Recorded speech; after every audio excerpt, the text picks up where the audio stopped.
Bom dia a todos, sejam bem-vindos à final do Prêmio Inova 2020. Eu sou a Vanessa, diretora de Relações Institucionais da Inova. Eu vou estar com vocês aí recebendo os nossos competidores e a nossa banca para hoje. Eu gostaria de dizer que o Prêmio Inova é uma organização da Agência de Inovação da Unicamp, da Inova. Geralmente a gente faz esse prêmio junto ali do Congresso da Iniciação Científica, inclusive no ano passado a gente teve um palanque virtual, um palanque, né, assim, direitinho, né, para todo mundo fazer os pitches e apresentar. Esse ano o palanque é virtual, mas eu espero que vocês gostem realmente de participar e de assistir os nossos finalistas. A respeito do evento hoje, esse evento está sendo gravado, depois a gente vai disponibilizar lá no YouTube da Inova, e eu queria comentar com vocês que vocês podem fazer comentários no chat, então mandar aí sua mensagem para os competidores, para todos que estão apresentando. Só não esqueçam de, quando enviar essa mensagem, colocar para all panelists and attendees ali, porque se vocês mandarem só para os panelists, vai vir só para a gente que está aqui na apresentação, tá certo? Onde é que vocês encontram essa ferramenta para conversar no chat, certo? Ela está ali embaixo, quando você passar o mouse no rodapé da sua tela, ela aparece justo ali. Dessa vez, a gente não vai ter a opção de vocês mandarem perguntas e respostas, tá certo? Quem vai perguntar vai ser o pessoal da nossa banca. Então, eu gostaria, inclusive, de apresentar essa banca para vocês hoje. A gente tem aí, vai ter o professor Newton Frateschi, diretor executivo da Inova, a professora Nery de Barros Almeida, que é a pessoa lá da diretoria executiva, a Kátia, acho que a gente pegou o slide errado, mas é da diretoria executiva de direitos humanos da Unicamp, ela é diretora executiva dos direitos humanos, e depois a gente vai ter ainda a Natália Flores, que é da Agência Bore. A Natália vai comentar um pouquinho para vocês depois o que é a Agência Bore, por que eu resolvi convidar a Agência Bore para estar aqui com vocês hoje, e o Fábio Pagani, que é também do Conselho Consultivo do Grupo Unicamp Ventures, e vai estar com a gente, explicando um pouquinho mais sobre o que é o Grupo Unicamp Ventures, para que vocês se estimulem e já conheçam esse ambiente do empreendedorismo na Unicamp. Então, vamos comentar como é que vai ser o dia a dia. Nós vamos ter 9 pitches, são 9 pitches curtos, tá? De 3 minutos.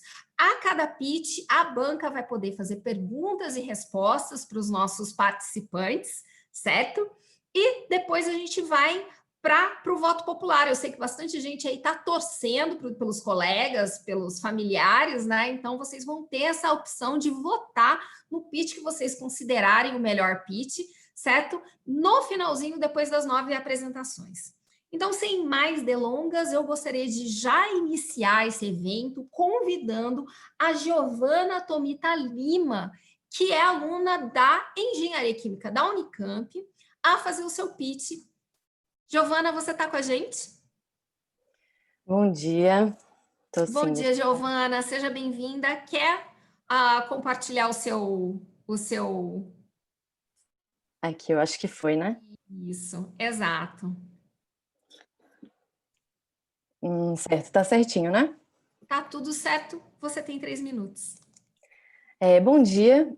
O presente trabalho de iniciação científica foi impulsionado pelo SAI e pela Unicamp e realizado por mim, Giovana Tomita, pelo orientador Jefferson Picanso e pela co-orientadora Jerusa Schneider. O saneamento foi definido pela FUNASA não só como um dos fatores determinantes da qualidade da saúde pública, mas também como um dos pilares na erradicação da pobreza e como um dos fatores fundamentais para o desenvolvimento sustentável. A situação rural no Brasil se mostra extremamente preocupante, já que 5,4 milhões de domicílios rurais ainda permanecem com atendimento precário para o tratamento de esgotos sanitários. As deficiências no saneamento podem causar sérios riscos à saúde e ao meio ambiente, interferindo diretamente na qualidade de vida da população. As comunidades rurais são amplamente afetadas por esse problema, sendo muito comum o uso de tratamentos inadequados. Sendo assim, se mostra muito necessário a promoção de pesquisas para que sejam estudados esses tratamentos simplificados, para que eles possam ser instalados nessas comunidades de maneira segura, trazendo o bem-estar da população. Sendo assim, será feito o mapeamento do assentamento rural Marielle Vive, a fim de determinar possíveis tratamentos a serem instalados nessa comunidade, para que os habitantes possam usufruir de água potável e de qualidade, trazendo a saúde e o bem-estar dessa população. O estudo do assentamento, composto por uma fazenda de 130 hectares, localizada na Estrada do Jequitibá, em Valinhos, onde vivem 750 famílias, será pautado na análise de amostras de água, levando em conta diversos parâmetros laboratoriais. Esses parâmetros serão, então, comparados pelos limites determinados pela legislação brasileira, a fim de determinar a potabilidade ou não dessa água de consumo desses habitantes. Considerando os resultados obtidos, foi feita uma consulta no banco de dados Scopus e feita a criação de um gráfico que mostra o número de pesquisas mundiais envolvendo o saneamento rural. O gráfico mostrou o aumento dessas pesquisas ao longo dos anos, refletindo diretamente o aumento da preocupação mundial pela situação dessas áreas, além do aumento da busca por soluções que se adequem a esse cenário e possam melhorar a qualidade de vida dessa população, que muitas vezes acaba sendo muito precária, principalmente quando comparado com o cenário urbano. As considerações finais da pesquisa levam em conta o cenário atual, em que a deficiência no saneamento rural gera uma dificuldade extrema no controle da pandemia do coronavírus por parte do governo, mostrando a importância do desenvolvimento dessas áreas junto do envolvimento da comunidade.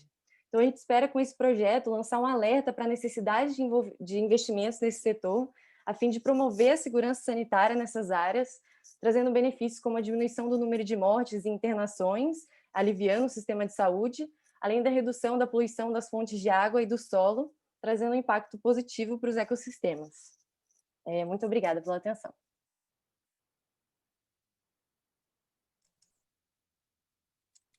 Meus parabéns, Giovana. Você pode descompartilhar o seu slide, eu quero convidar a banca. Lembrando, gente, temos todos da banca aqui, que a banca tem 3 minutos para fazer perguntas para a Giovana. Esse prêmio, que é um prêmio organizado pela Agência de Inovação da Unicamp, ele tem esse viés, né, neste caso, de que todos os nossos competidores consigam fazer uma apresentação aí, dando relevância para a sua pesquisa, né? Vamos lá, pessoal da banca, vocês têm 3 minutos para fazer perguntas. Temos alguma pergunta para a Giovana? Pagani, por favor. Bom dia, Giovana, parabéns aí pela apresentação. Vocês consideraram os aspectos legais? Esses assentamentos normalmente estão instalados em áreas não legalizadas e existem certas regras aí, legislações que não permitem a instalação de água e esgoto nesses locais. Vocês consideraram isso? Certo, então, na verdade, nessas últimas semanas eu estou em contato, né, com um aliado do assentamento, que é o Juliano Fujita, e ele já está em contato com um grupo que vai fazer pesquisas nesse assentamento, diversas pesquisas, e eu sou uma dessas pessoas. Então, durante essa semana, a gente está combinando de fazer ligações em vídeo para que ele possa me deixar mais a par dessa situação com relação ao Ministério Público, que ele também está em contato com o órgão público para avaliar a possibilidade do que pode ser feito na comunidade. Então, isso está sendo trabalhado agora, nesse mês. Professor Newton? Giovana, é muito bom que a gente precisa, parabéns. É bom saber, primeiro, quanto mais informação a gente tem, mais ação a gente pode tomar. Mas a minha pergunta é, uma vez que vocês têm a informação, que ações que vocês pensam, de fato, para fazer, para causar algum impacto lá, e quem você espera que pode financiar esse tipo de ação que vocês pensam? Então, quando eu conseguir, né, fazer as análises das amostras, quando tiver permitido o trabalho em campo e eu consiga fazer esse mapeamento, a gente espera que dentro da Unicamp mesmo sejam feitas mais pesquisas envolvendo essa comunidade, que eu daria o start, né, do mapeamento da situação dessa comunidade, para que possa, dentro da faculdade mesmo, com pesquisas em outras áreas, em outros institutos, a gente consiga determinar um possível plano de instalação, com pesquisas futuras, né, para poder fazer realmente alguma coisa efetiva pela comunidade, porque o trabalho ainda está muito no começo, de mapeamento e descobrir realmente qual é a situação dos moradores, que isso ainda não está claro, não tem pesquisa com esse assentamento em específico. Bom. Né? É que eu penso... Janeri, pode falar. Pode falar, Milton. Não, eu só ia dizer que é importante a gente ter os parceiros lá na frente, porque, tudo bem, a pesquisa é muito interessante, mas ela tem que ter um retorno para eles, efetivo. Então, a gente tem que ter os parceiros corretos que vão impactar lá, inclusive o próprio empoderamento da população que está lá para fazer isso. Então, é bom pensar nesse tipo de coisa. Sim, Neri, pode falar. Era nesse sentido mesmo, né, da imaginação das parcerias, inclusive no local, né, além das parcerias, eu acho que as perguntas estão indo todas nesse sentido, as parcerias no campo jurídico, né, que precisam ser estabelecidas e também em relação aos poderes públicos, para uma compreensão da importância dessa proposta, né, inclusive no que diz respeito à conservação do solo, de que é um benefício para toda a população local, né, não apenas para o assentamento. Como é que vocês estão imaginando as parcerias e também a participação da comunidade local na medida em que ela precisa ser ativa, né, na construção das soluções e também na sua efetivação e conservação, né?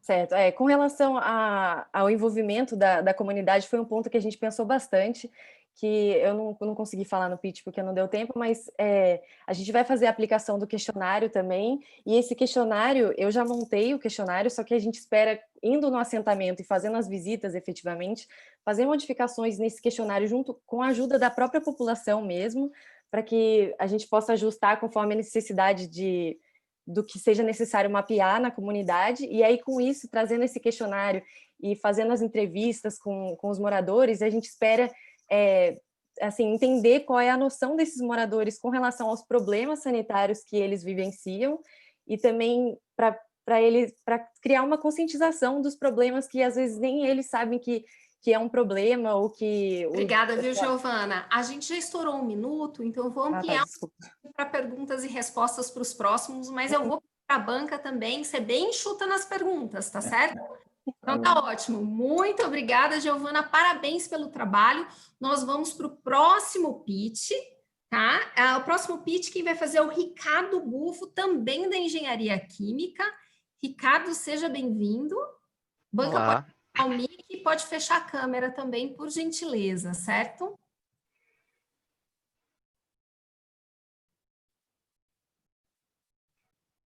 Legal, Ricardo. Pode colocar em modo apresentação. Tá aparecendo certinho aí? Tá certo. Você tem 3 minutos. Boa sorte. Tá bom, obrigado. Olá, meu nome é Ricardo Pereira Bufo e eu vou falar um pouquinho sobre o meu projeto de iniciação científica que realizei sobre síntese de lipossomas via rota microfluídica. Então, em toda a sua história, a humanidade ela buscou alternativas para lutar contra doenças que afligem a vida de muitas pessoas. Desse jeito, tirando a vida de muitos familiares e amigos. Atualmente, a situação não é diferente, tendo como exemplo doenças como o câncer e o atual coronavírus. E sendo assim, é necessário novas formas de lutar contra essas doenças. E é aí que meu projeto entra. Por contar com características muito similares às células animais, os lipossomas estão cada vez mais sendo estudados como novas formas de transporte de fármacos para as mais diversas situações. Esses materiais eles são formados de certos lipídios que contam com regiões que possibilitam a encapsulação de diversos tipos de substâncias, e o seu tamanho nanométrico ele possibilita o alcance de locais específicos para a liberação de fármacos. Entretanto, uma das dificuldades encontradas no uso dos lipossomas é a baixa produtividade, o que desfavorece o processo de produção em alta escala desses materiais. As técnicas mais utilizadas para a síntese dos lipossomas, elas fornecem uma produtividade da ordem de microlitros por minuto, já que é necessária a mistura dos lipídios com água de forma a controlar a formação desses lipossomas. Para contornar esse problema no projeto, foi utilizada a microfluídica, que resumidamente seria a movimentação de fluidos em canais com diâmetros de ordem muito baixa. Essa técnica ela possibilita um controle muito elevado das variáveis de processo, com o uso muito baixo de reagentes. Entretanto, mesmo com o uso de microdispositivos, muitas vezes não se alcança a produtividade que se deseja, e devido à pouca mistura entre as substâncias nos canais. E dessa forma, foi criado um microdispositivo no meu projeto para maximizar essa mistura, possibilitando alcançar uma produtividade maior, que é o microdispositivo que está aí na tela. Finalmente, foram realizados testes para comprovar a qualidade dos lipossomas obtidos, controlando o tamanho dos mesmos. Utilizando o microdispositivo elaborado, foi possível obter esses materiais com tamanhos muito próximos, possibilitando assim a aplicação nas áreas as áreas farmacêuticas e alimentícia. Assim, a pesquisa para a síntese de lipossomas via rota microfluídica para uma alta produtividade de materiais que podem ajudar na área da saúde foi possível pelos métodos estudados. E isso favorece uma melhora na qualidade de vida das pessoas, já que traz uma esperança no combate a várias doenças, por meio da elaboração de novos medicamentos. O que é diferente dos métodos comuns de síntese de lipossomas. Muito obrigado. Valeu, Ricardo. Vou convidar a banca para se juntar a nós.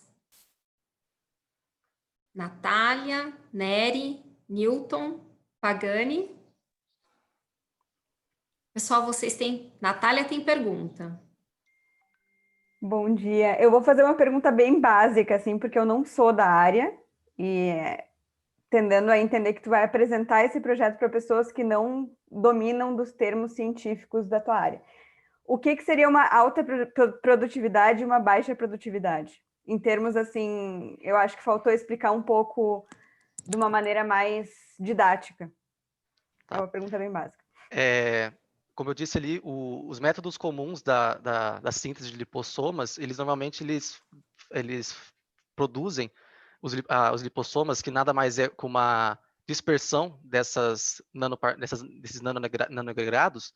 Eles produzem normalmente 120 microlitros, o que é muito pouquinho por minuto. Enquanto o que foi produzido pelo dispositivo do meu projeto, a gente consegue alcançar uma produtividade de 5 ml por minuto. Então, assim, uma baixa produtividade é os métodos comuns, uma coisinha, tipo, muito pouquinha em um tempo bem grande. Enquanto a alta produtividade, a gente consegue produzir mais. Professora Nery? Ricardo, parabéns pela pesquisa. Eu também não sou da área, então eu vou fazer uma pergunta lá no horizonte do ambiente que te preocupa, né? Dessas questões aí sobre a produtividade no uso dos lipossomas. A eficiência, né? Como é que você vê evidentemente que a saúde tem a ver lá com os direitos humanos, mas como que você vê lá no horizonte possibilidades nesse método de ampliar o acesso das pessoas a atendimento e a medicamento? Você vê alguma possibilidade de contribuição dessa rota de pesquisa nesse sentido, de melhorar o acesso das pessoas ao atendimento e ao medicamento? Sim. Bom, a gente sabe, né, que para todas as empresas farmacêuticas, elas visam, querendo ou não, o lucro, né? Então, uma produtividade baixa usando a mesma quantidade de produtos e tendo uma produtividade muito menor do que poderia se obter, não é vantajoso para as empresas. Então, tendo essa possibilidade de se obter o mesmo produto com muito mais produtividade, gastando a mesma quantidade de reagentes, é muito vantajoso para as empresas que, consequentemente, vão provavelmente vão se importar em realizar esse tipo de atividade dentro da empresa. Se tiver... Newton? Posso perguntar? Rápido. Você pensou, tem algo na sua pesquisa que você entende que pode ser novo, que poderia ser comunicado para a Inova como invenção? E só um conselho, um gráfico que você mostrou, uma slide que tinha lá, tinha uns 10 gráficos que não dá para ler. Então, na próxima vez, coloca quais são os pontos principais que fazem o seu resultado diferente ou importante de se prestar atenção. Sim. Tá, o que eu colocaria diferente, primeiramente, é o uso desse microdispositivo, que, tipo, ele já foi utilizado em uma outra área, mas não dentro dessa área de produção de lipossomas. Então, essa é uma parte de inovação. Também uma parte de inovação é o estudo, que eu não pude falar dentro do print, mas o estudo de vários tipos de lipídios, que normalmente é sempre são lipídios mais puros, enquanto menos puros, o que favorece a produção dos lipossomas, enquanto eu fui para uma área mais de lipídios puros, o que normalmente não é estudado. Gente, ainda tem uns 20 segundinhos. Pagani, você quer falar alguma coisa? Não? Parabéns. Ok. Ricardo, você quer acrescentar alguma coisa? Acho que é só isso mesmo, obrigado. Tá ótimo. Muito obrigada, parabéns pela apresentação, Ricardo. A gente vai para a terceira apresentação agora, com a Amanda Alves de Mello, que é da Engenharia Ambiental da Unicamp. Oi, tudo bom? Oi, Amanda, seja bem-vinda. Obrigada. Compartilhar seus slides. Vou compartilhar aqui. Newton, você pode fechar a câmera e o mic, eu acho. Não sei se você percebeu. Desculpa. Legal. Pode colocar a tela cheia. Muito Tá bem. dando para ver bem? Tá dando para ver bem, você tem 3 minutos. Ok, obrigada. Oi, gente, bom dia. Vocês já se hidrataram hoje? Bom, conversa à parte ou nem tanto. Vocês já pararam para pensar sobre a importância da água potável para o mundo? Essa importância é significativa ao ponto de a água ser considerada pela ONU como um direito humano essencial para se viver com saúde, devendo ela ser limpa e acessível para todas as pessoas, independente das suas situações socioeconômicas. Porém, no reflexo de uma dura realidade, relatórios recentes da OMS apontam que 1 a cada 3 pessoas no mundo não tem acesso à água potável. E essa desigualdade vem sendo amplamente discutida pelas Nações Unidas e, inclusive, é um dos objetivos do desenvolvimento sustentável. Agora, seguindo essa questão da água, tendo esse acesso, como é possível garantir que a água é segura para consumo? Sendo assim, faz necessário um tratamento hídrico completo e adequado. Bom, nesse esquema, temos o tratamento convencional de água. Meu projeto trata especificamente da etapa de pré-oxidação, que acontece após a captação da água. Para que ela ocorra, o gás cloro é aplicado a fim de tirar características indesejáveis da água, como sabor, odor, matéria orgânica, que são partes de animais e plantas, e principalmente micro-organismos causadores de doenças. E em seguida temos as outras etapas. Porém, o que muitas pessoas não sabem é que a reação entre esses elementos presentes na água não tratada e o cloro livre vindo da oxidação formam os chamados subprodutos de desinfecção, que são alguns substâncias consideradas tóxicas, cancerígenas e capazes de mutação em células, o que a longo prazo ameaça a saúde da população que consome essa água. E pensando nessa problemática, eu tracei como objetivo a otimização da pré-oxidação através da aplicação de doses adequadas de substâncias alternativas ao gás cloro, sendo ele o hipoclorito de sódio e o dióxido de cloro, e conjugado a esses compostos, o uso do ultrassom, que é uma tecnologia limpa e inovadora que utiliza de um fenômeno físico de ondas sonoras de alta frequência que inativam micro-organismos e aceleram reações químicas. E nesse trabalho, os ensaios apontam que houve uma adequação da água aos parâmetros de qualidade, diminuindo principalmente a presença de matéria orgânica, e o que indica também a diminuição na formação desses compostos nocivos para a população. E assim, constata-se a eficiência dos oxidantes e também do ultrassom, contribuindo tecnologicamente na segurança para se promover corretamente o tão necessário direito à água. E assim, encerro meu pitch com uma reflexão. A água merece seu devido respeito. Se ela está doente, você também estará. E é isso. Muito obrigada.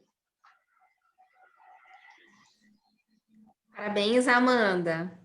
Eu quero convidar a banca para conversar com você. Gani, Newton, Natália, professora Neri. A Gani tem uma pergunta. Também entende. Pagani, pode perguntar. Quer começar? Pode começar, professor. Não, por favor, Pagani. Bom dia, Amanda. Parabéns aí pela apresentação.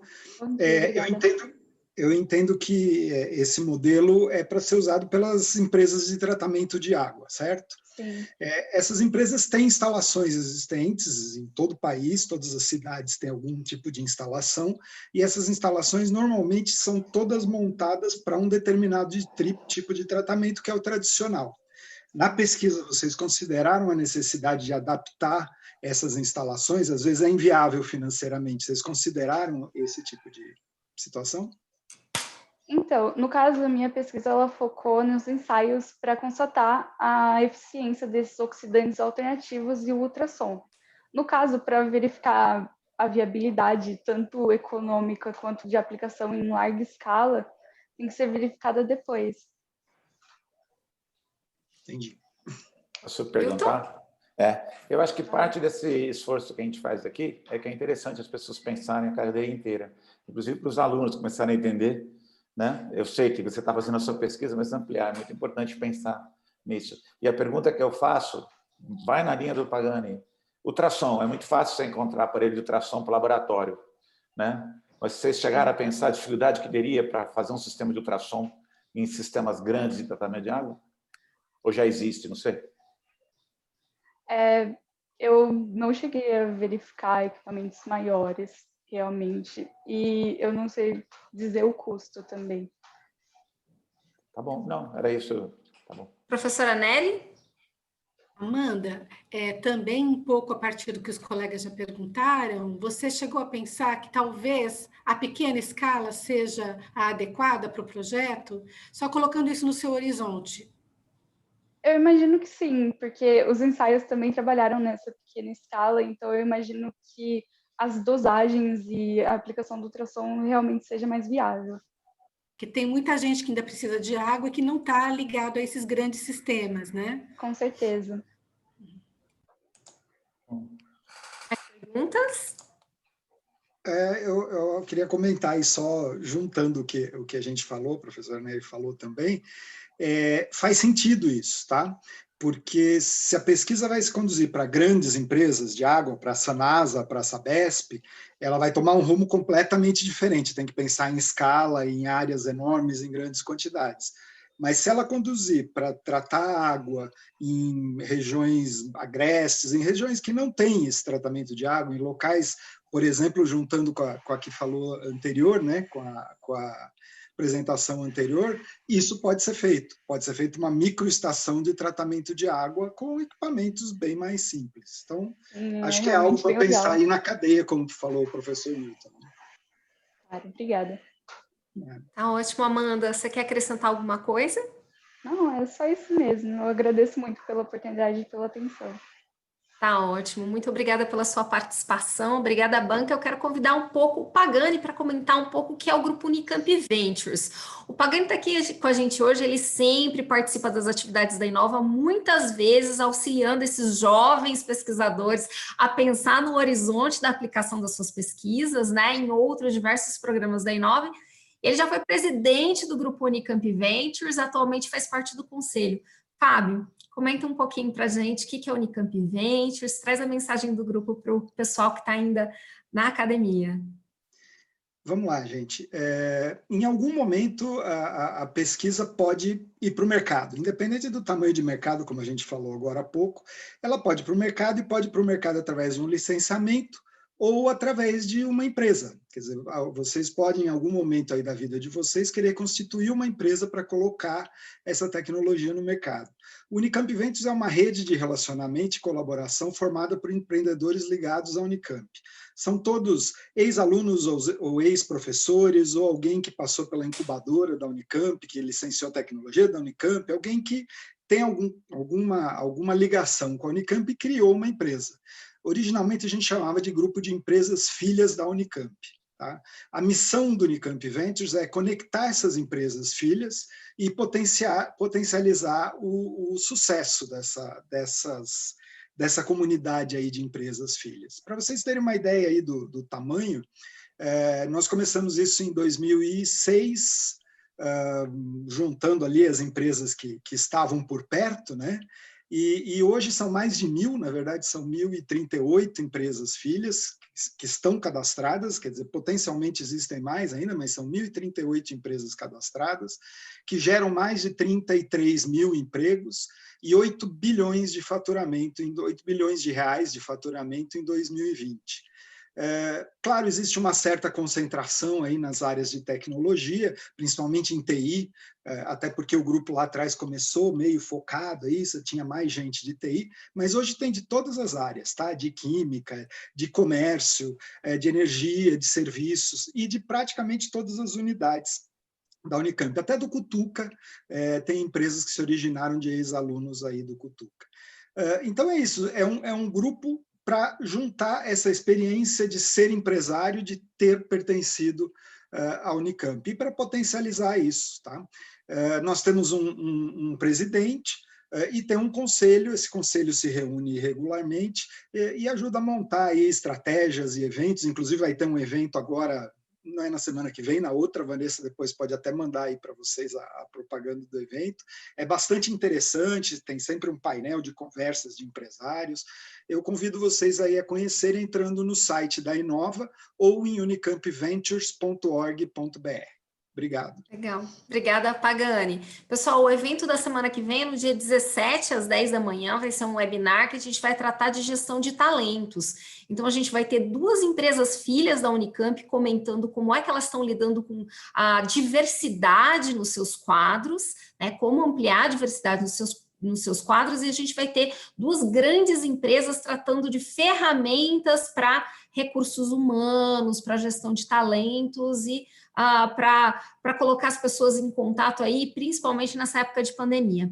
Muito obrigada, Fábio. Vamos seguir aqui, então, com os próximos pitches. Eu gostaria de convidar a próxima concorrente, que é a Fernanda Gabay Amorim, que é das Ciências do Esporte na Unicamp. Fernanda, você está com a gente? Legal, seja bem-vinda. Pode compartilhar os seus slides.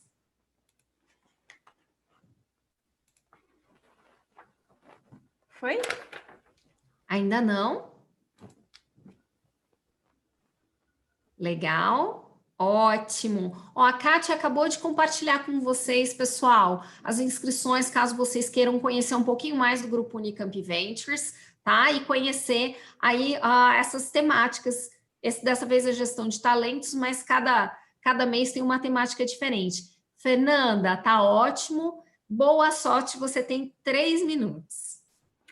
Bom dia a todos, me chamo Fernanda, aluna de Ciências do Esporte da Faculdade de Ciências Aplicadas, e vou apresentar meu trabalho de iniciação científica intitulado A Relação entre Futebol Americano e Clubes de Futebol, um estudo de caso sobre a América Locomotiva.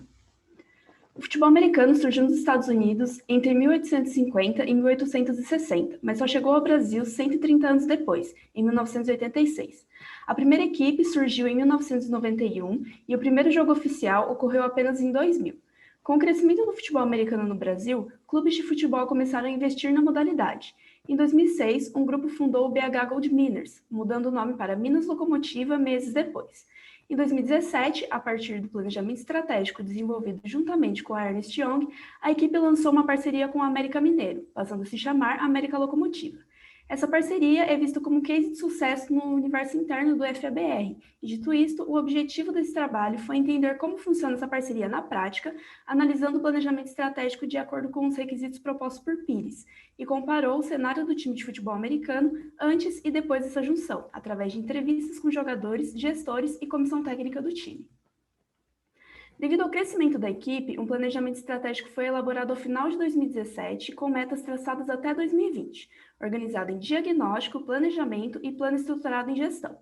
Após firmada a parceria, foram criadas a equipe de desenvolvimento e a equipe de marketing. Analisando as respostas, 14 dos 17 participantes acompanharam a transição de Minas para a América Locomotiva, e quando questionados, é revelado que a parceria existe somente no papel, mas apontam como pontos positivos maior visibilidade, patrocínios e infraestrutura, e como pontos negativos a perda de identidade construída como Minas Locomotiva. Foi aberto um espaço para considerações finais, e entre os principais pontos levantados estão a falta de investimento nos atletas e o jejum de vitórias e conquistas do time. Além disso, foi dito que a diretoria do time deixa a desejar quanto à organização ao captar recursos para a equipe, e a mesma deveria explorar mais o seu público, realizando vendas de produtos o ano todo e realizar pequenos campeonatos e outros eventos. Após a realização deste estudo, é possível concluir que a parceria entre a América Locomotiva e a América Mineiro é um case de sucesso na história do AFEBR, pois, mesmo não sendo uma parceria que gere recursos financeiros diretamente, a parceria firmada deu maior visibilidade para o time de Belo Horizonte e o planejamento estratégico atende aos requisitos propostos por Pires. Além disso, fez o América Locomotiva ser um time respeitado e referência no quesito gestão esportiva. Obrigada. Legal, parabéns, Fernanda. Quero convidar a banca de volta para conversar com você. Você pode... Isso. Natália, pode perguntar. Fernanda, parabéns pelo trabalho. Eu fiquei um pouco curiosa para saber os impactos que tu vê sociais desse teu trabalho, seja no ambiente esportivo, o que tem de impacto social? Eu queria que tu falasse um pouco sobre isso, o que tu enxerga disso. O principal impacto social da prática do futebol americano é a inclusão de pessoas com diferentes perfis físicos, né? Tendo atletas mais magrinho até o atleta que, por muitos, é considerado obeso. Ele tem ali utilidade dentro do futebol americano. Qualquer investimento, qualquer ajuda na modalidade, que ajude a crescimento na modalidade no país, auxilia essas pessoas que não têm espaço para nenhuma prática esportiva num esporte que está crescendo. Hoje é a modalidade esportiva que mais cresce no país. Obrigada. Bem esclarecedor. Newton. Eu estava pensando e tentando identificar o problema que a sua pesquisa tenta avaliar. É mais a questão da gestão de clubes, né, esportivo, ou é o problema de integrar um esporte que não faz parte da nossa cultura, assim, né? É tão distante da nossa cultura, e como fazer isso virar de tal forma que tem um pouco mais de acesso? Qual dos dois você vê como mais problema? Essa introdução do futebol americano no ambiente brasileiro, né, no costume brasileiro, e mostrar que tipo, bom tanto para os times de futebol americano quanto para os times de futebol investir na modalidade, né, mostrar e como isso deve ser feito. Já tem um modelo de como foi feito, deu certo para clubes grandes virem e investirem na modalidade para o crescimento do esporte no país. Obrigado. Fernanda, você colocou um pouco antes que um dos comentários foi que é só no papel, e depois que é um caso de sucesso. Explica um pouquinho para mim isso, que eu não entendi muito bem. Bom, a parceria ela é considerada só no papel porque não tem investimento financeiro, principalmente investimento financeiro, que é o que a maioria das pessoas enxerga quando se fala de parceria. Porém, ela é um case de sucesso porque, além do planejamento estratégico feito junto, ter atendido os requisitos propostos por Pires, que é o modelo de gestão para organizações esportivas, ele trouxe muita visibilidade para o time e, por mais que não tenha recursos financeiros diretamente, as parcerias que vieram devido a essa visibilidade ajudaram o time a crescer, e o nome também pesou muito. Torcedores do América Mineiro começaram a acompanhar o time América Locomotivo simplesmente por serem torcedores do time de futebol.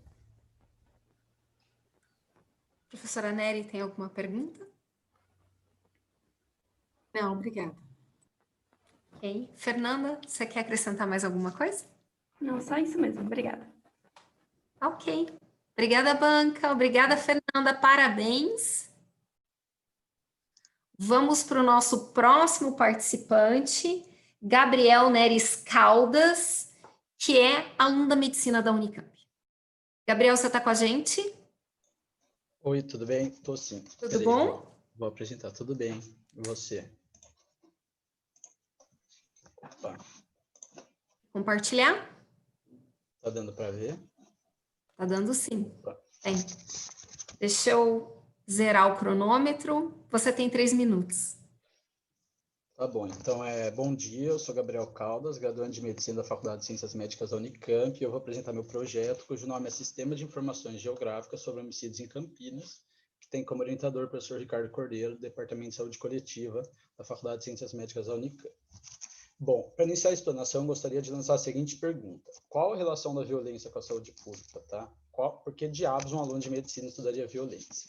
A resposta é simples. É papel da saúde pública combater tudo que coloque em risco a integridade física, moral, social e emocional dos cidadãos.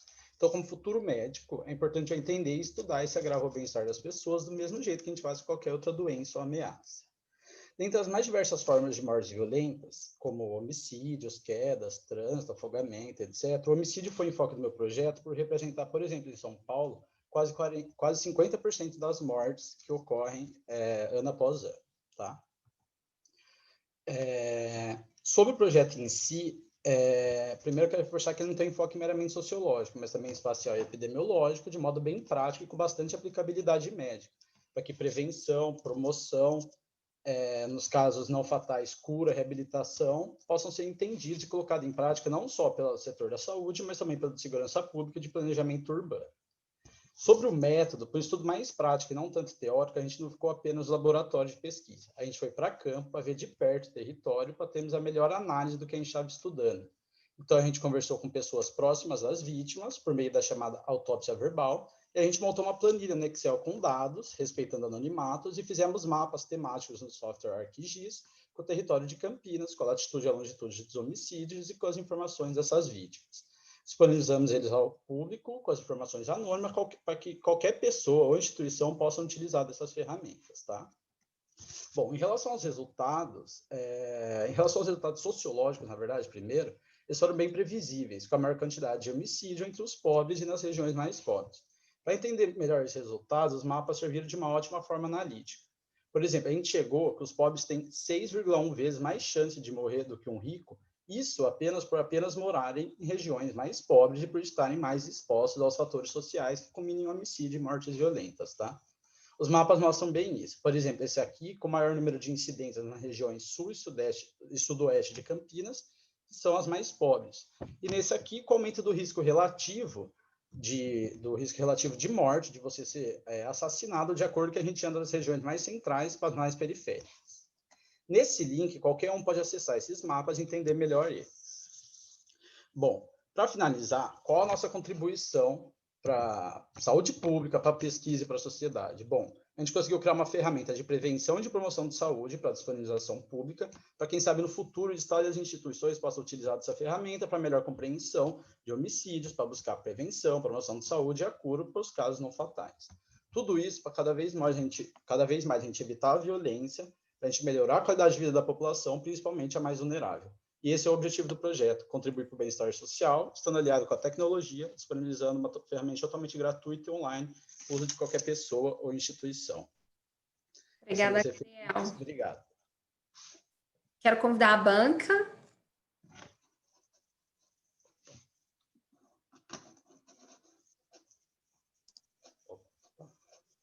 Pode tirar a sua tela.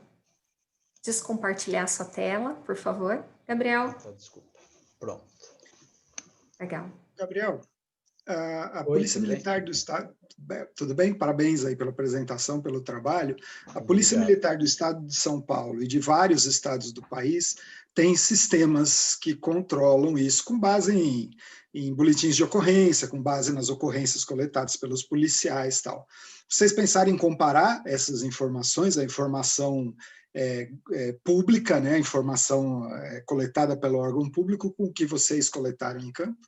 É uma pergunta muito recorrente, que quando eu falo do projeto as pessoas fazem, pelo fato de alguns DO, né, que são a declaração de óbito, vir com algumas discrepâncias em relação à causa, por exemplo, um suicídio ou um homicídio. Às vezes o acidente de trabalho não é colocado como acidente de trabalho, mas, por exemplo, um acidente ligado ao trânsito, por questões, às vezes, institucionais, burocráticos, ou assim, para tentar ocultar por questão de interesse, né? E a gente encontrou, sim, algumas discrepâncias, não muitas, mas sim tem discrepâncias em relação aos dados oficiais, né? E aos dados que a gente coletou, tanto lá de perto e entrevistando diretamente. Vocês fizeram a comparação, então? Sim, sim, a gente chegou a mais ou menos de 6, 7 resultados entre o total de mortes em Campinas, que a gente até colocou aqui. Na verdade, eu tinha colocado aqui para o projeto, para a apresentação aqui, a gente tirou em relação, assim, menos de mais ou menos 1, 2% das mortes tem alguma discrepância em relação ao que era esperado, né? Hilton? Eu não entendi direito o aplicativo, a ferramenta que vocês criaram. Para que ela serve? É para ajudar na prevenção, para ajudar na compreensão, no quê? Para qual que é a função dela? Não só para a saúde pública, mas, como eu disse, para outras áreas, a gente entender as regiões exatamente onde possa ter algum fator predisponente à ocorrência de homicídios, né? A gente conseguiu ver, de acordo com os mapas ali, que tem algumas regiões que têm muito homicídios, regiões, às vezes, que tem pouco policiamento, regiões também que não conseguem ter uma boa assistência hospitalar pós tentativa de homicídio, regiões assim que tem muitas casas que não são oficializadas ou que têm ocupações que acabam um pouco deixando de lado esse ponto. Então, se a gente conseguir se unir tanto para o setor de segurança pública, tanto para o de saúde, para tentar dar assistência a quem sofreu uma tentativa de homicídio, a gente pensou em fazer esse mapeamento, esse zoneamento. Porque o que tem hoje em dia é só o número, a gente só tem números de quem morreu, a gente não sabe aonde, às vezes a localização, a maioria dos atestados de óbitos, a localização não é realmente fidedigna, então a gente tentou fazer uma organização e uma disponibilização pública, né? Natália? Eu só queria fazer uma colocação baseada no que o Fábio e o Newton trouxeram, porque na tua apresentação não fica muito claro qual é o problema que tu está enfrentando e nem a solução que tu está apresentando. Na verdade, no final, tu colocou a solução como aplicativo no final. Eu te sugiro, se tu for reformular essa apresentação para outro evento, trazer isso, o problema bem claro no início, assim, essa questão dos dados da polícia, enfim, dos dados de homicídio, que eu acho que é o teu problema central, e depois trazer o aplicativo, porque quando tu coloca no final da apresentação, tu não dá tanto destaque para ele. É que realmente não é o enfoque não é o enfoque mostrar essa discrepância, né? A gente quer sim mostrar o zoneamento para a gente conseguir tomar atitudes de acordo com o que a gente sabe que é a realidade. Não, a gente assim, não tem nenhum porque o trabalho não tem nenhuma tentativa de colocar essa discrepância em pauta. O aplicativo Obrigada, viu, Gabriel? Mesmo. Obrigada, pessoal da banca, Obrigado, gente. Vou convidar, então, vamos para a próxima apresentação. Gostaria de convidar a Mayra Caroline. Mayra está com a gente? Legal. Quer compartilhar os seus slides? Compartilhando agora. Certinho? Certinho. Você tem 3 minutos. Bom dia, meu nome é Mayra Câmara e eu faço farmácia na Unicamp e hoje eu vim falar um pouco sobre o meu projeto de iniciação científica. Mas antes, eu vou contar para vocês a história de Gabriela, que hoje já é uma mulher adulta e eu a conheci durante a infância. E ela sempre foi uma menina doce, meiga, que se destacava pelos seus lindos cabelos da cor de jabuticaba. Aos 15 anos, Gabriela foi diagnosticada com leucemia, o que foi um choque para todos nós. Ela iniciou um intenso tratamento de quimioterapia, infelizmente com diversos efeitos colaterais. Ela se sentia fraca, enjoada e os seus lindos cabelos caíram por completo. Após um longo e árduo período de tratamento, Gabriela venceu a leucemia, mas carrega até hoje os efeitos colaterais sofridos pelo tratamento. Nós sabemos que o câncer é uma doença que vem aumentando ao longo dos anos no mundo todo, e aqui eu trouxe uma tabela fornecida pelo INCA, que mostra a incidência estimada de novos casos de câncer no Brasil do ano de 2020. E onde eu destaquei, nós vemos que, tanto para mulheres quanto para homens, esse número é extremamente elevado.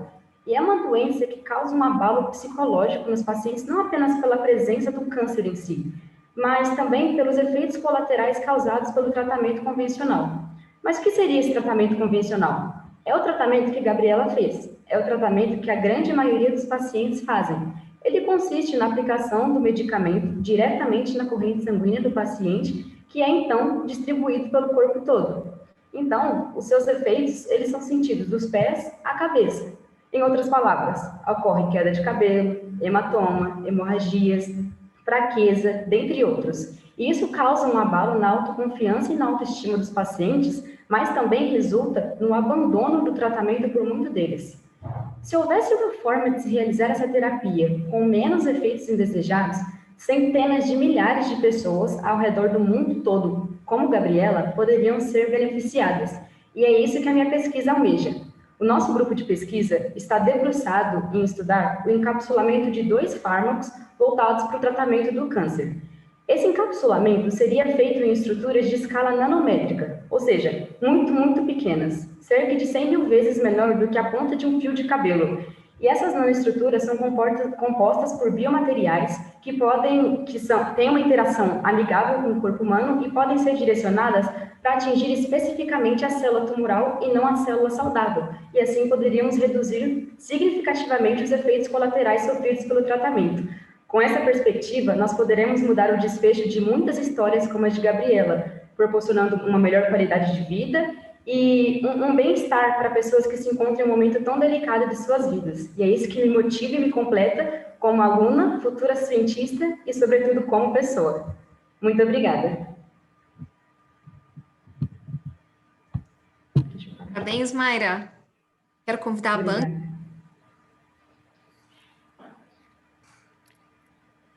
Professora Neri.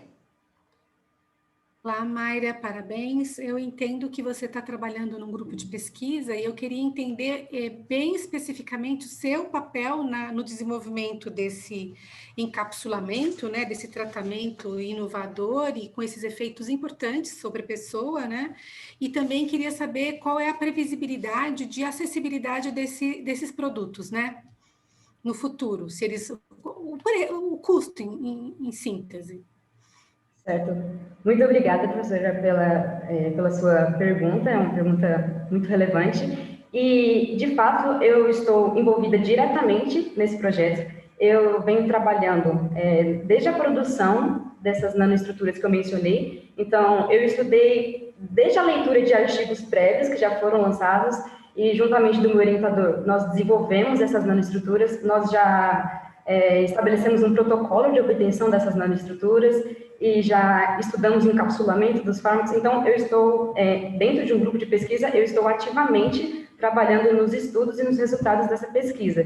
E, em relação à acessibilidade, já existe o uso de nanoestruturas para o carregamento de fármaco, ele já vem sido estudado há um bom tempo. Inclusive, já existe uma tabela de possíveis nanoestruturas que podem ser usadas em uso clínico, que são aprovadas pelo FDA, inclusive. Então, a acessibilidade e a disponibilidade desse produto para a população é possível, e eu acredito que as empresas, elas aceitariam tomar esse projeto para si, tendo em vista também que nós podemos causar um impacto positivo não só para as pessoas que receberão o tratamento, mas também um impacto ambiental, tendo em vista que as nossas nanoestruturas, elas são biodegradáveis, e que nós também, no grupo de pesquisa, estamos reduzindo o uso de, por exemplo, solventes orgânicos. Então, eu acredito que por ter esse peso também na sustentabilidade, as empresas teriam bastante interesse na produção desse projeto. Uma pergunta. Milton? Oi, Maíra. Uma pergunta assim, mais ou menos rápida, para que você possa eventualmente viabilizar qualquer tipo de produto que possa vir a ser, inclusive para baixar o preço dele, você vai ter que ter um investimento. E muitas vezes as empresas ou os investidores só vão investir quando tiver a devida proteção do ponto de vista de propriedade intelectual. Vocês têm pensado nisso, entrar em contato com a Inova para ver coisas que vocês estão fazendo, que de repente tem que estar bem protegida de tal forma que possa realmente gerar um investimento que possa levar a baratear realmente esse produto? Nós ainda não entramos em contato com a Inova ou com algum possível parceiro para esse tipo de segurança, mas já houve essa discussão no nosso grupo de, por exemplo, levar esse projeto para a incubadora da Unicamp, e também nós podemos ser financiados pela FAPESP. Então, nós temos um planejamento para o futuro de realizar, sim, essa etapa. Então, tanto uma coisa quanto a outra, melhor é entrar em contato com a Inova para vocês discutir esse tipo de coisa, tá bom? Sim, muito obrigada pela sugestão. Mais alguma pergunta? A gente tem um tempinho. Pagani? Maíra, né? Mayra. Maíra. Você falou que já existe pesquisa, já tem coisa aprovada pela FDA. Qual é o estado da arte disso no mundo? Já existe alguma coisa concreta ou todo mundo ainda está pesquisando esse assunto? Existe muita pesquisa, a nanotecnologia, ela tem sido estudada, tem sido muito abraçada pelos pesquisadores, por conta de todos os benefícios que, além dos que eu já mencionei, existem outros, mas, como eu falei, existem produtos que já foram aprovados para uso clínico, sim. Então, não é o caso da estrutura, claro, que eu estou estudando, mas já tem alguns fármacos que já foram aprovados para serem encapsulados e distribuídos, sim. Então, é bem viável. Obrigada, Mayra. Obrigada. Muito obrigada. Blanca. Vamos agora... eu gostaria de aproveitar esse momento para convidar a Natália, que é da agência Bore. Comentei um pouquinho com a Natália que nosso objetivo esse ano, era que vocês se preparassem para conversar e apresentar essa pesquisa de vocês para um grupo de não especialistas, porque somos pessoas nessa banca de todas as áreas do conhecimento, né? De diversas áreas do conhecimento, quer dizer, e que não necessariamente são os especialistas relacionados ao trabalho de vocês. E eu fiz questão de fazer um convite para o pessoal da agência Bore para participar em função disso. Natália, muito obrigada por ter aceito esse convite. Você quer comentar um pouquinho o que é a agência Bore? Qual que é o objetivo? Qual que é o problema que vocês estão lidando?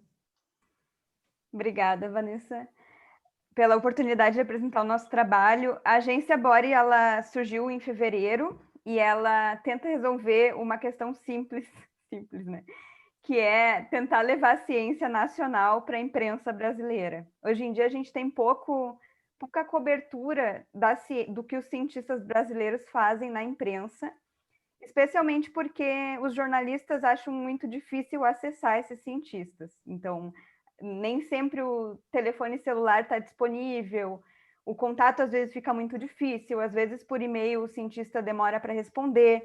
Então, a maioria desses jornalistas que cobrem ciência e também de outras áreas, agora a gente está ampliando esse leque de jornalistas que estão olhando para a ciência, né?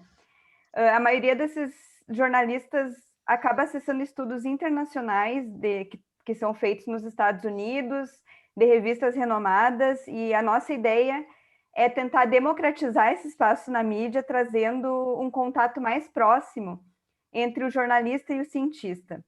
Então, o que a gente faz? A gente lida muito com essa divulgação científica, de traduzir realmente a linguagem científica para uma linguagem mais fácil. Então, a gente pega um estudo científico e produz um texto informativo sobre ele e coloca esse texto com linguagem bem acessível para os jornalistas acessarem no espaço restrito da nossa plataforma. Hoje a gente já tem 1.400 jornalistas cadastrados de várias regiões do país, então também essa ideia de descentralizar a cobertura midiática, de não ter somente jornalistas aqui do eixo São Paulo, Rio de Janeiro, comentando ciência, mas também ter jornalistas, sei lá, de Manaus, de Roraima, que replicam os nossos textos, e fazer realmente com que haja uma diversificação do que se cobre na mídia sobre ciência. É basicamente isso que a gente faz. Legal, Natália. Vejam como esse trabalho é um trabalho relacionado ao que a gente tentou fazer com vocês, né? O que a gente vem tentando fazer com vocês, que já no início, na iniciação científica, vocês aprendam a perceber qual que é o impacto da pesquisa de vocês, o potencial impacto, né? E como é que vocês vão tratar do que vocês fazem com um grupo amplo, com a sociedade. Como é que vocês vão explicar para a sociedade o que é que vocês estão fazendo. Muito obrigada por aceitar participar hoje, viu, Natália? O trabalho de vocês é um trabalho bem importante. Bem, obrigada. Vamos partir para a última parte, né, as 3 últimas apresentações. Eu gostaria de convidar o Vinícius Flores Ribeiro, que é da Engenharia de Controle e Automação. Vinícius, seja bem-vindo. Você quer compartilhar os seus slides?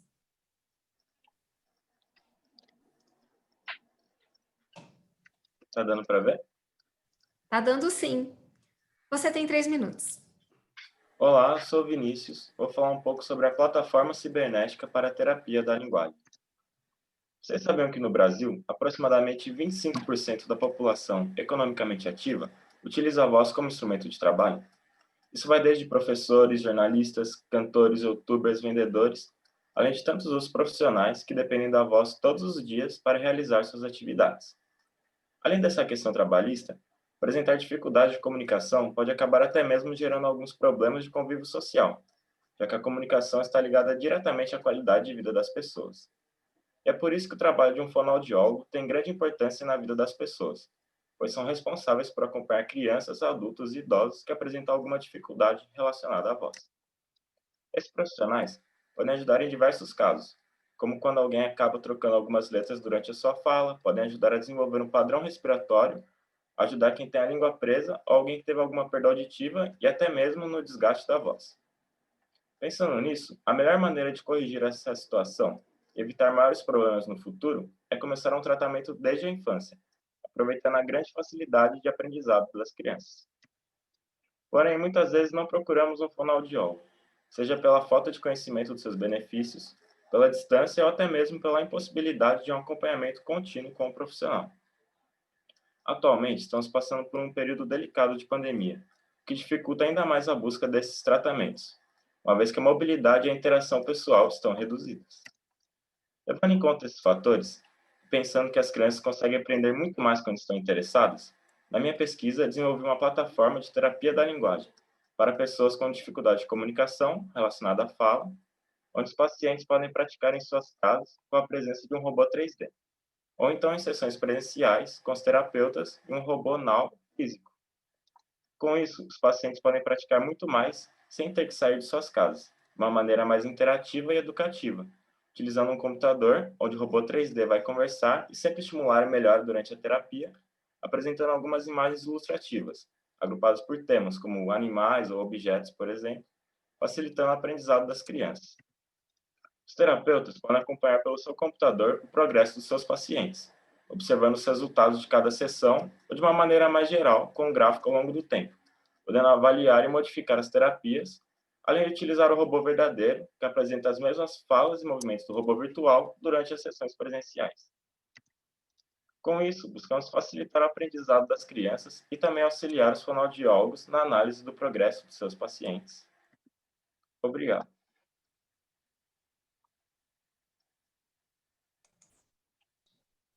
Legal, Vinícius. Eu convido a banca para estar com a gente. Ótimo. Perguntas? Newton. Oi, Vinícius, vocês apresentaram o plano, mas vocês já estão desenvolvendo a plataforma cibernética e o hardware para fazer isso, ou vocês estão ainda no projeto? Sim, durante o último ano, a gente já desenvolveu uma plataforma para os pacientes praticarem e também para os terapeutas poderem olhar os dados. Só faltam alguns ajustes finais, mas a parte mais bruta da plataforma, podemos assim dizer, já está mais feita. Já. Inclusive hardware, você está falando, quer dizer, o robô mesmo. O robô é comercial? O robô físico, né, no caso, a gente não tem ele aqui na Unicamp.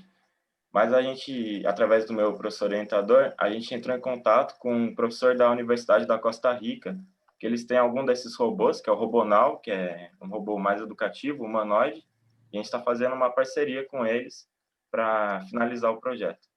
Perfeito, obrigado. Professora Neri? Você está mutada. Desculpem. Vinícius, parabéns pela proposta. Eu estou aqui representando a Diretoria Executiva de Direitos Humanos, então compreenda as minhas perguntas nesse contexto. Veja lá, a gente está num momento de profunda precarização do trabalho. Então, um cidadão comum, vendo a sua pesquisa, ele vai se perguntar, eles fizeram uma reavaliação, esse processo, ele faz uma reavaliação do campo de trabalho, tem um impacto no campo de trabalho do fonoaudiólogo, para melhor, para pior, e para o paciente. Então, essa tecnologia, de que maneira que ela está interferindo positiva ou negativamente, não sei se você refletiu sobre isso, na profissão, do trabalho, né, do fonoaudiólogo e também na questão da qualidade do serviço. A questão dos pacientes ou das crianças, né, eu acho que vai auxiliar bastante no aprendizado delas, porque elas podem praticar em horários diferentes, na sua casa, que funcionaria como se fosse um jogo com vários temas, várias imagens diferentes. E nem todo dia ela vai poder ir num fonoaudiólogo, né? E para os fonoaudiólogos, né, os terapeutas, serve como uma ferramenta, porque ele consegue analisar como que o paciente dele foi na semana ou no dia, qual dia e qual horário ele praticou. Então, e todos esses dados são guardados no banco de dados, ele pode acessar, como por sessões, né, ou gráficos de acertos e erros, e analisar quais letras ou quais palavras o paciente está errando mais. Então, acho que serve como uma ferramenta também para o fonoaudiólogo. Legal. Pagani e Natália, vocês têm mais alguma pergunta? Vinícius, você falou que o robô não tem ele físico, mas o virtual está desenvolvido, né? Sim. Tem os softwares dele que ele apresenta os mesmos movimentos, que ele é programado no robô 3D, o real também apresenta. Tá. Só 67%, segundo o IBGE, dos municípios brasileiros têm computadores. E eles não dizem que tipo de computador, mas 98% têm acesso a um dispositivo móvel, um celular, normalmente. Vocês já pensaram em desenvolver para outras plataformas que seriam mais acessíveis para a população? Sim, esse era um próximo passo. Assim que a gente terminar a nossa primeira versão para o computador, mudar para um aplicativo e também já mudando para um aplicativo celular que é bem mais acessível. A gente também tem alguns planos de, por exemplo, utilizar idiomas diferentes, né? Português, inglês, espanhol. Seria um próximo passo do nosso trabalho. Parabéns, Vinícius, obrigada para a banca. Vamos para o nosso próximo competidor. Eu gostaria de convidar o Gabriel Henrique Moreira, que é da Física da Unicamp. Olá, Gabriel. Olá, tudo bem? Que ainda estão abertos.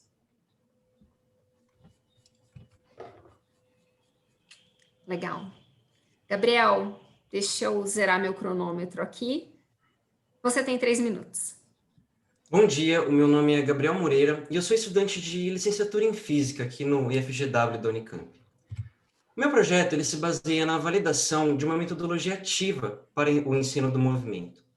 E para falar dele, eu quero que você se lembre do seu ensino médio, mais especificamente da sua aula de Física.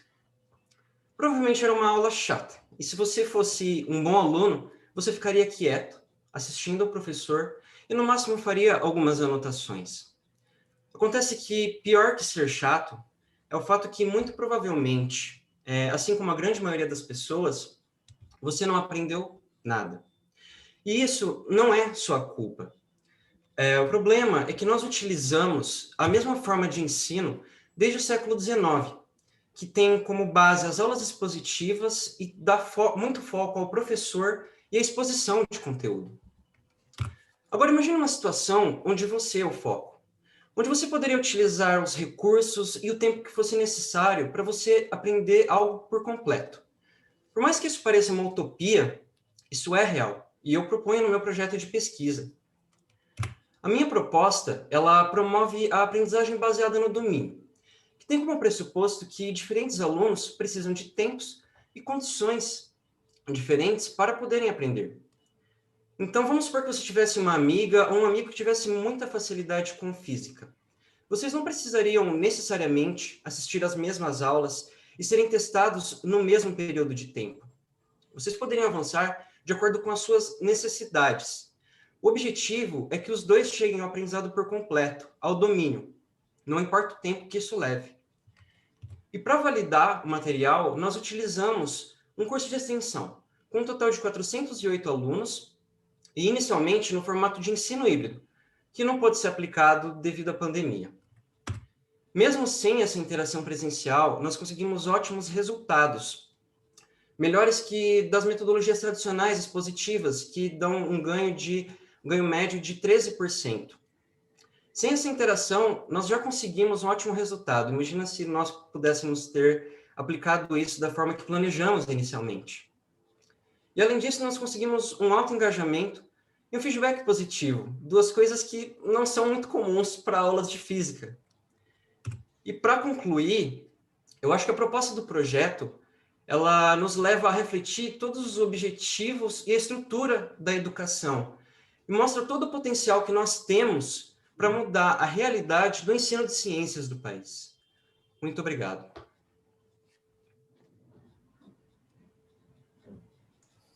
Legal, Gabriel. Quero convidar todos da banca. Parabéns. Com a gente. Ok. Eu fiz algo aqui no meu... Pode falar, Nil. Pode começar? Pode começar. Parabéns, Gabriel. Obrigado. Sem conflito de interesse, para você FGW de onde eu venho, né? Já contei para ele, inclusive. Você não, tem um amigo com facilidade em física? Eu tenho. Não, mas, parabéns. É muito importante, realmente, inclusive, avaliar e possibilitar essa mudança de ensino de ciência. Mas que a pergunta que eu quero fazer, que eu acho que é importante as pessoas entenderem, onde você vê, como ensino das ciências, como você ajuda a pessoa a ser um cidadão com mais direitos, que consegue desempenhar melhor e ser melhor como profissional de forma geral. Ou seja, porque aí justifica porque aprender física, aprender outras ciências, né? Porque fazer de uma forma melhor, né? Onde você vê que o aprendizado de ciências é importante. Bom, o aprendizado de ciências, ele tem importância como um todo, assim, para nós entendermos o mundo onde a gente vive, né? Ter essa noção de tudo que está ao nosso redor e que pode dar noções muito importantes para a gente, para todas as áreas, né? O método científico, onde nós podemos aplicar em todas as situações, praticamente, da nossa vida, e é isso. Certo. Obrigado. Natália?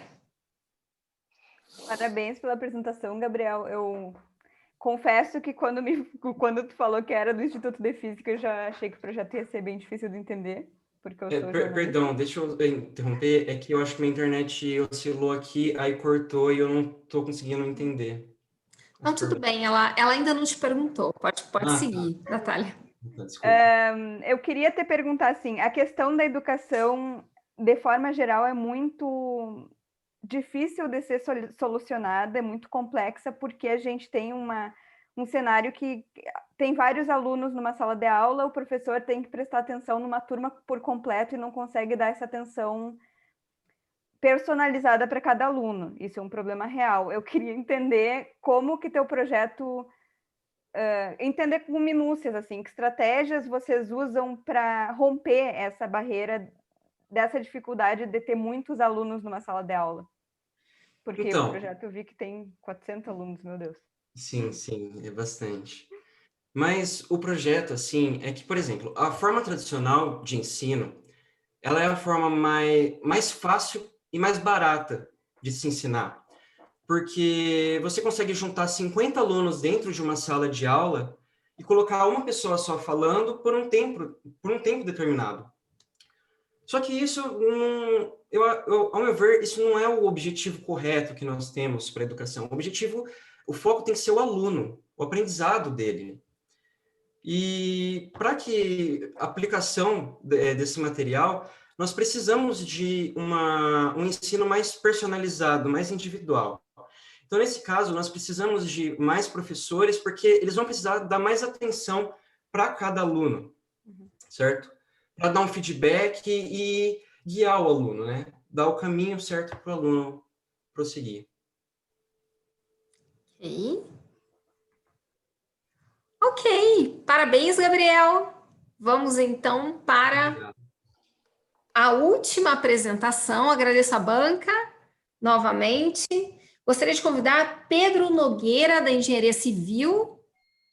Pedro está com a gente? Olá, sim. Olá, Pedro, seja bem-vindo. Bom dia. Quer compartilhar os seus slides?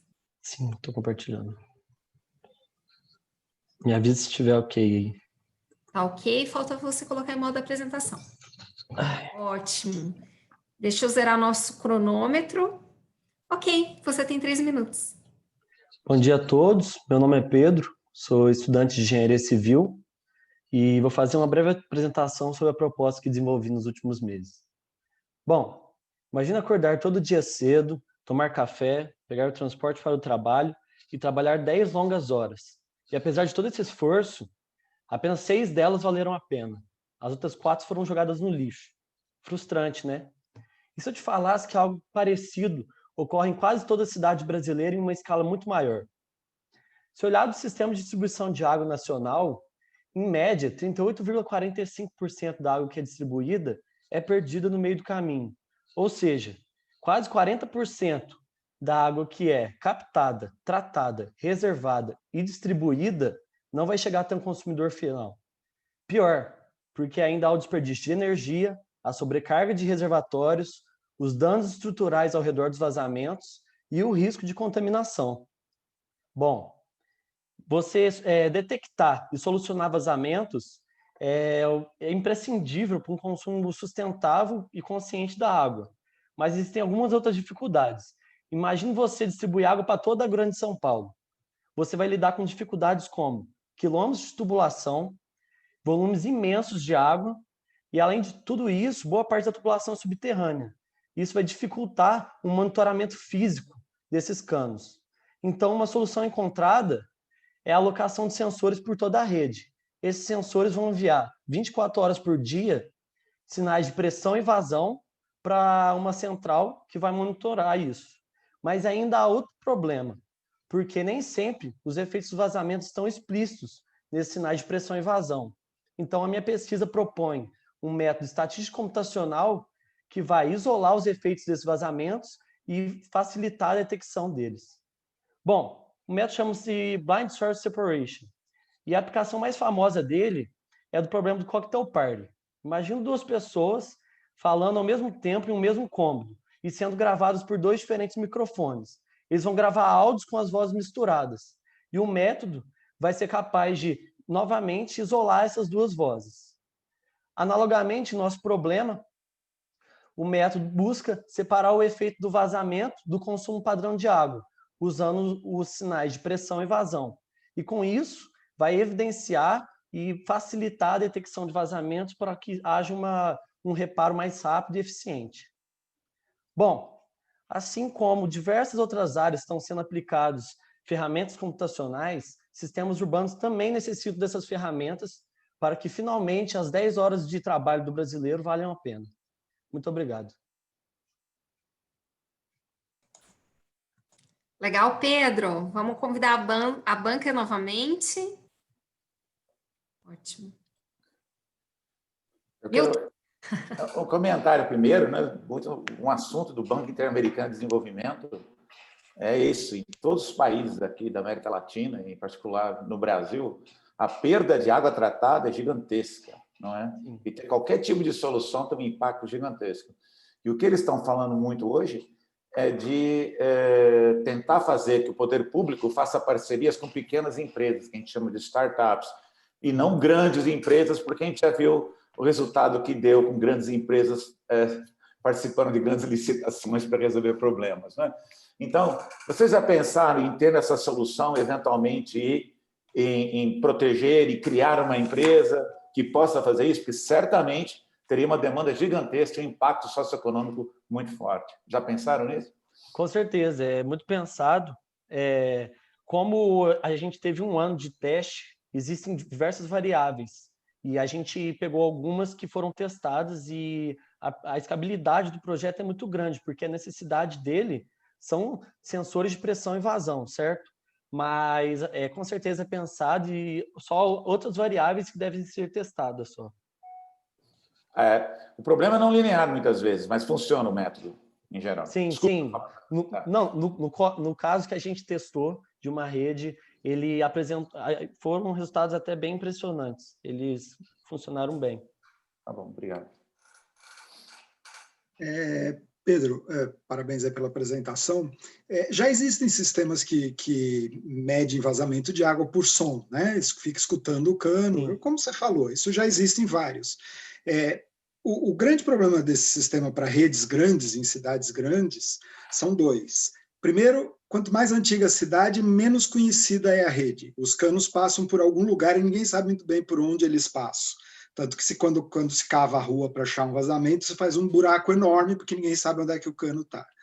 E o segundo quando você identifica pontos onde você coloca sensores, você precisa fazer com que esses sensores se conectem em tempo real.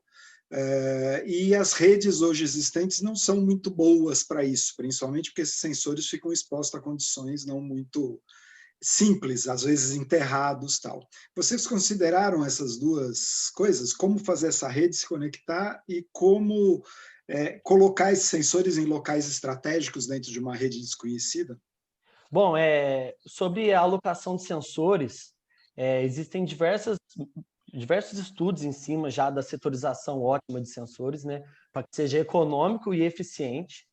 E para que você fale que conecte essas redes, vai ser necessário um investimento, só que como eu mostrei, a dimensão do problema é tão grande e às vezes tão clandestina a nós, né, porque além das perdas financeiras, você está tirando o direito do cidadão de acesso à água, né? Então, é necessário, às vezes, até um investimento do poder público que é um dos responsáveis por isso, né? E eu acho que seria uma coisa viável de acontecer, entendeu? Não que seja barato, mas seja viável. Posso complementar só? Com certeza. Considera conversar na Sanasa, em Campinas, você vai ouvir uma coisa não muito agradável, tá? Você vai ouvir que é mais barato deixar vazar água do que gastar dinheiro conectando os sensores.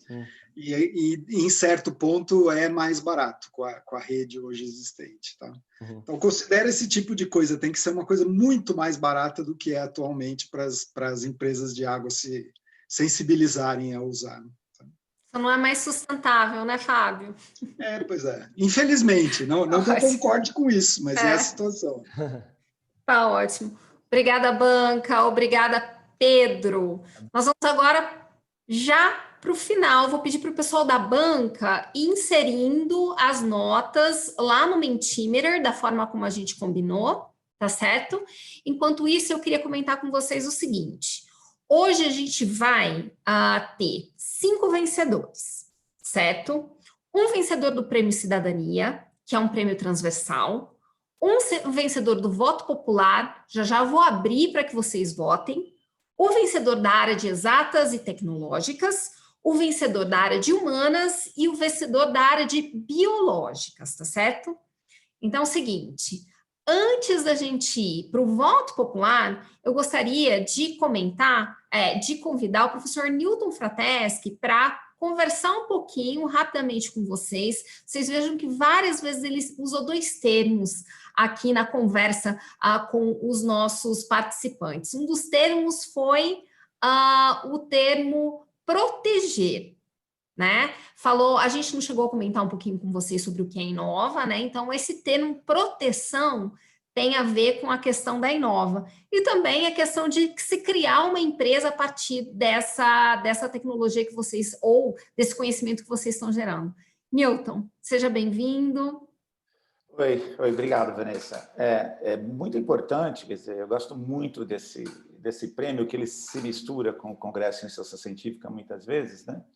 E eu achei engraçado, muitas vezes, em anos passados, em que a gente fazia de maneira presencial, e eu apresentava sobre a Inova e sobre o que é inovação, essa coisa toda, que eu posso falar um pouquinho, e muita gente olhava para mim e falava assim, não, mas eu faço pesquisa, não é para aplicar. Ou a pessoa diz, eu não sabia que eu podia aplicar isso em alguma coisa. Então, é interessante mostrar essa cultura também, né? A cultura de transformar ideias, que podem ser pesquisas, que podem ser sonhos, ou que seja, transformar ideias, de fato, em coisas que causam impacto. Isso pode ser um produto, um serviço, uma organização da sociedade. Quer dizer, afinal, tem que ter um impacto socioeconômico, que a gente tem a responsabilidade de pensar assim. Nem todo mundo vai transformar, mas é importante que se pense dessa forma. Então, quando a gente promove esse tipo de evento, primeiro, ajudando a pessoa a comunicar aquilo que ele está fazendo, quando ele começa a pensar em aplicar aquilo para resolver algum problema, ele vai além, ele pensa na cadeia inteira, e ao pensar na cadeia inteira, ele começa a modificar a própria pesquisa dele no sentido de que ela esteja mais adequada em função do fim que ele está fazendo. Para que o fim não seja, estou fazendo porque meu orientador mandou, estou fazendo porque acho legal, e sim, tem uma finalidade. Então, eu gosto muito disso. A Inova, ela promove muito esse tipo de cultura de transformar o conhecimento em algo de impacto socioeconômico, que é, de fato, a inovação. Por isso que é a Agência de Inovação da Unicamp. E muitas coisas estão envolvidas nesse processo. Uma delas é a proteção. Se você tem um terreno baldio e que não é de ninguém, não tem nenhuma proteção de documento, ele pode ser invadido. Você não pode fazer muita coisa com ele, né? Quando você tem a proteção apropriada, você tem um certo privilégio de poder fazer aquilo acontecer. Se você não tem, fica a terra de ninguém, em geral você não leva nada. Então a proteção é muito importante. E a Inova está sempre ali para tentar identificar ou ajudar vocês a olharem como proteger, mas não pensando simplesmente em critérios muito técnicos de patenteabilidade, e sim o que você vai usar esse teu conhecimento do ponto de vista do impacto socioeconômico, do impacto da inovação. E aí também tem possibilidades de pegar e fazer parcerias com pequenas empresas, com grandes empresas, ajudar você a criar uma nova empresa. A gente tem a incubadora, nós temos o Parque Científico e Tecnológico. Então, tudo isso, vocês têm um apoio da Inova. Então, é sempre bom ir lá, tentar conversar e participar das coisas da Inova para que vocês possam fazer isso, né? Possam entender e aprender um pouco mais. Modificar essa cultura do ponto de vista da inovação, com base no conhecimento, é fundamental, porque realmente a inovação com base em conhecimento ela é sustentável. E isso tem que estar no preparo de vocês como alunos, no preparo do mundo também, fora, né, da nossa comunidade externa que a gente tem aqui das empresas, entender que só através da inovação com base no conhecimento é sustentável. E eu acho muito importante também que, mesmo que você não vá ter uma empresa, mesmo que você não vai criar uma estrutura para organizar, para propor novas políticas públicas, para ter impacto social, o que seja, você vai ser um cara puramente acadêmico, a ação empreendedora, a ação proativa da inovação modifica a tua forma de ser.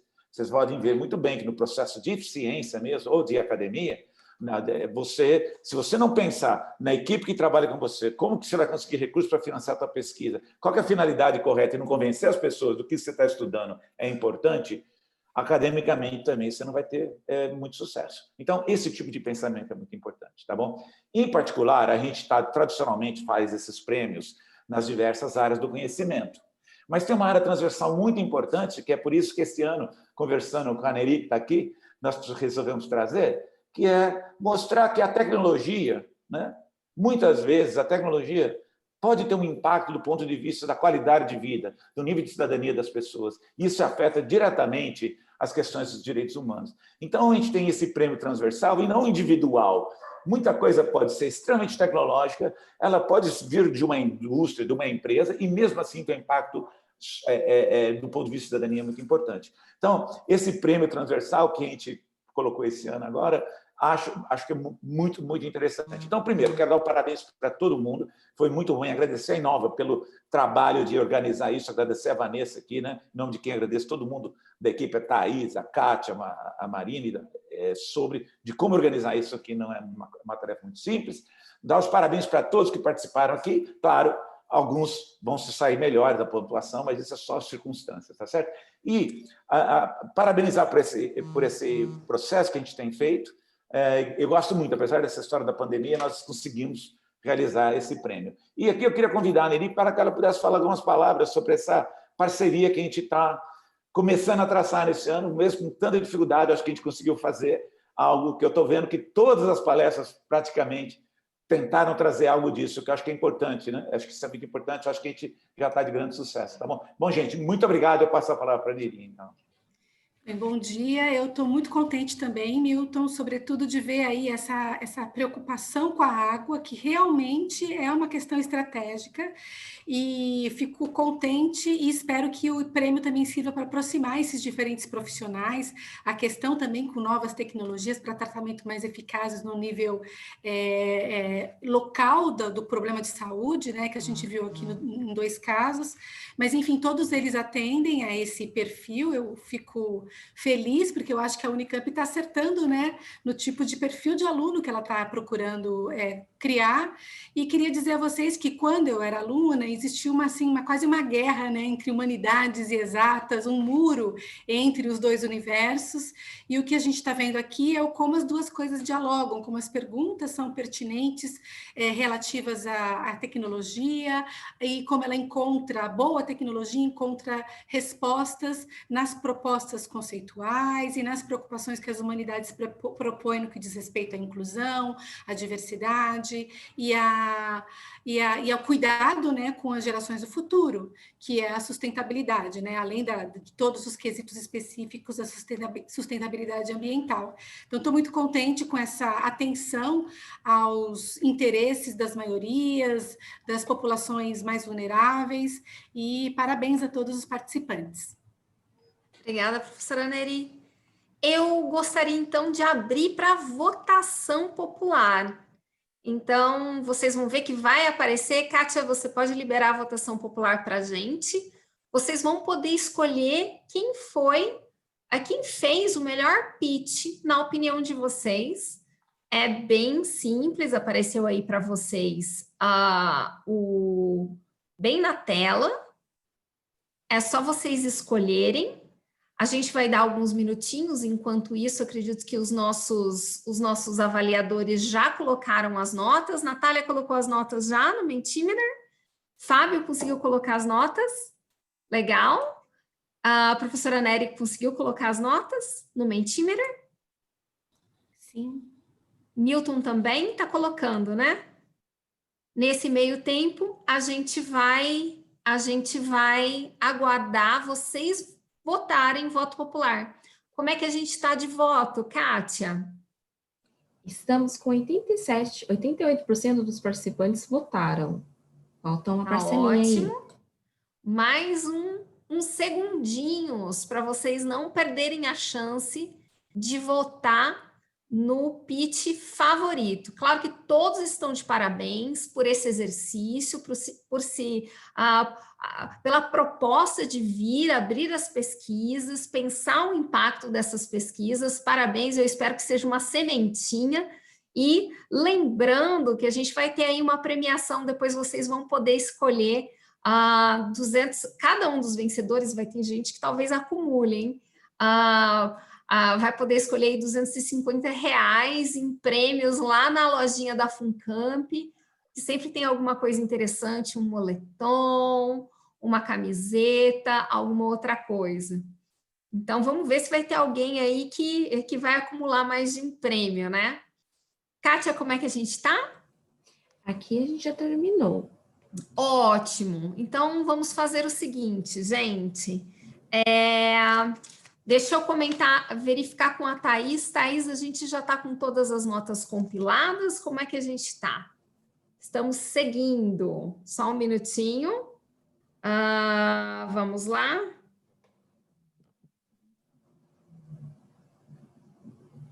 Thaís, as notas de impacto social estão também na tabela. Todo mundo colocou, né? Todo mundo inseriu no Mentimeter. Newton, você colocou também? Então, a gente vai começar com o voto popular. Lembrando que assim que a gente divulgar o voto popular, essa pessoa vai ter 1 minuto para comentar. Vamos lá? Vamos começar pelo voto popular. Ok. Vencedor, voto popular, foi a Amanda Alves de Melo. A Amanda, que é da Engenharia Ambiental. Amanda, parabéns. Você quer falar um pouco com o pessoal, agradecer os votos? Oi, gente, tudo bem? Nossa, eu não consigo nem bolar alguma coisa de tão feliz que eu tô. Eu queria agradecer a todo mundo pelo apoio e principalmente a Unicamp, o SAI e o PRP pela oportunidade de ter desenvolvido essa pesquisa. E também a minha orientadora, Maria Aparecida, que foi quem ofereceu esse trabalho de pesquisa. E eu não tinha ideia sobre a relevância ou sobre qualquer assunto relacionado a essa área. Então, foi uma experiência muito enriquecedora. E muito obrigada à banca e a todo mundo que assistiu a minha apresentação. E muito obrigada, principalmente, pelas perguntas, porque faz parte a gente se sentir desconfortável e ainda pensar sobre novos horizontes para o projeto. Então, muito obrigada mesmo. E obrigada para a Inova. Parabéns, Amanda. Parabéns, Amanda. Nós vamos para o próximo vencedor. Eu gostaria de convidar aí o próximo vencedor, que é a vencedora da área de humanas, que é a Fernanda Gabay. Fernanda, você está com a gente? Oi, tô sim. Fernanda, parabéns, você é a vencedora da área de humanas. Você tem um minutinho aí para fazer os seus agradecimentos. Eu levei um susto aqui. Eu não estava esperando, mas obrigada a toda a banca que me escolheu. E isso é muito importante, principalmente para o futebol americano, porque isso vai ajudar muito no crescimento do esporte. Muito obrigada mesmo. Parabéns, Fernanda. Eu quero anunciar agora a vencedora da área de biológicas, que é a Mayra Caroline. Mayra, está com a gente? Eu estou sim. Muito obrigada, gente, por essa oportunidade, por esse prêmio. Foi uma experiência muito enriquecedora para mim. Desde o início, né, desde o treinamento do pitch, eu aprendi muito e ver o meu projeto com outros olhos, assim, por esse aspecto da inovação, com certeza foi muito enriquecedor. Um agradecimento especial para o meu orientador, o André Lopes, que me ajudou muito também. Então, obrigada à banca e a todos que assistiram. Parabéns, Mayra. A gente vai criar a comunicação de invenção de vocês aí depois. Feliz em ver a representatividade aqui feminina, as mulheres muito presentes. Parabéns a todas. Eu gostaria de anunciar agora o vencedor da área tecnológicas, Vinícius Flores Ribeiro. Vinícius?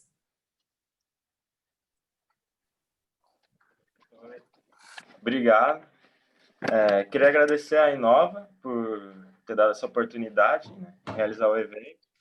E também ao CNPq, né, pela bolsa, e ao Alumniec, que também me deu uma bolsa para realizar esse projeto, e ao meu professor, Eric Homer, e todo mundo que me ajudou. Obrigado. Tá ótimo. Pessoal, parabéns, viu, Vinícius? Está faltando um vencedor ainda, que eu queria até divulgar antes, mas parece que falta uma pessoa colocar, uma das pessoas da banca, colocar a nota do impacto social. Vocês poderiam rever? Tá faltando um vencedor ainda. Todos colocaram? Todas as notas? Inclusive a nota do impacto social? Eu tô com um problema aqui. Vocês esperam um pouquinho? Claro, a gente aguarda. Então vai ficar ainda um suspense relacionado a isso. Parabéns a todos os vencedores, adorei ver os trabalhos de vocês, viu? Que seja uma primeira vez, que participem das outras coisas da Inova, em específico no próximo ano, a gente tem o desafio Unicamp. Então, para quem começou a ponderar uma possibilidade de empreender a partir de uma tecnologia ou empreender a partir de uma pesquisa realizada na universidade, eu convido vocês, alunos, a participarem no ano que vem do Desafio Unicamp. É uma competição que a gente reúne aí 500, 600 pessoas ao ano, em times de 3 a 5 pessoas.